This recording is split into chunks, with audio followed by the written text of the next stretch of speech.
माननीय मंत्री, कैबिनेट मंत्री ओम प्रकाश राठौर जी आए हुए थे। उन्होंने कहा कि अगर बनारस जाना हो तो हम 1.5 घंटे में पहुँच सकते हैं, गोरख जाना हो तो 2 घंटे में पहुँच सकते हैं। लेकिन अभी जो गाजीपुर का वर्तमान हालत है, इसके बारे में क्या कहेंगे? देखिए, सबसे पहले तो आपके चैनल को मैं बहुत साधुवाद करता हूँ।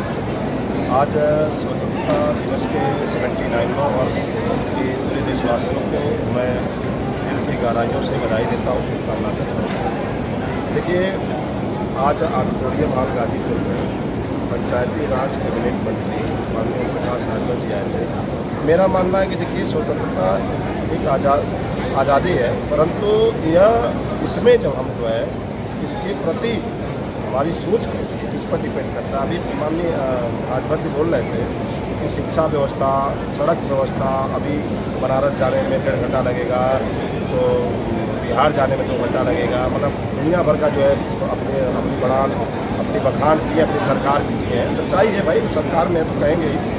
लेकिन मैं गाजीपुर की मैं बात बता रहा हूँ, मैं इस जिले का नागरिक होने के नाते में आपको बताना चाहता हूँ आपके चैनल के माध्यम से। देखिए, जो सही है सही को सही कहा जाता है, गलत को गलत कहा जाता है। जिसमें सच को सच कहने की और गलत को गलत कहने की हिम्मत नहीं है ना, फिर वह उज्जिल है, अनपढ़ है, गवार है, जाहिल है, हम कह सकते हैं।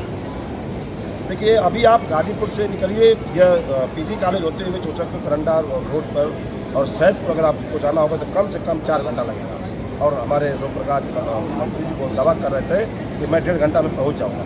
थोड़ा अपने लोकल, जिसको जो यहाँ के निवासी हैं, जो यहाँ के लोकल हैं, जिनको इस सड़क का इस्तेमाल करना है, अभी सड़क में आप जाइए, गाजीपुर मोहल्ले में किसी भी गली मोहल्ले में आप जाएंगे, पूरी तरीके से सभी सड़कें जो है कि ध्वस्त पूरी तरीके से आए दिन रोज़ देखिए। अभी आप अम्बेडकर पार्क लंका गाजीपुर के सामने जो है कि देखे होंगे, पानी अगर बरस रहा है तो पानी वाला दब जाने की वजह से दिखता है। हमारे आंखों के सामने तमाम महिलाओं का एक्सीडेंट हो रहा था कि नहीं। तो ये सब दावे झूठे हैं, मेरा मानना है। रह गई शिक्षा जो व्यवस्था है, शिक्षा व्यवस्था पे यह सरकार पूरी तरीके से फेल है। मैं पूरी तरह 100% गारंटी के साथ मैं कर रहा हूँ। अगर शिक्षा व्यवस्था फेल होने का कारण क्या है, अगर आप शिक्षा एजुकेशन प्रणाली को, अगर एजुकेशन सिस्टम को यदि आप सुधारना चाहते हैं, तो मैं आपके चैनल के माध्यम से सरकार को मैं आईना दिखाने का काम कर रहा हूँ। दोस्तों, इस सरकार को चाहिए कि जो प्राइमरी स्कूलें जो बंद कर रहे हैं, उससे हमारे लोगों का, हमारे समाज के लोगों का, दबे कुचले बच्चों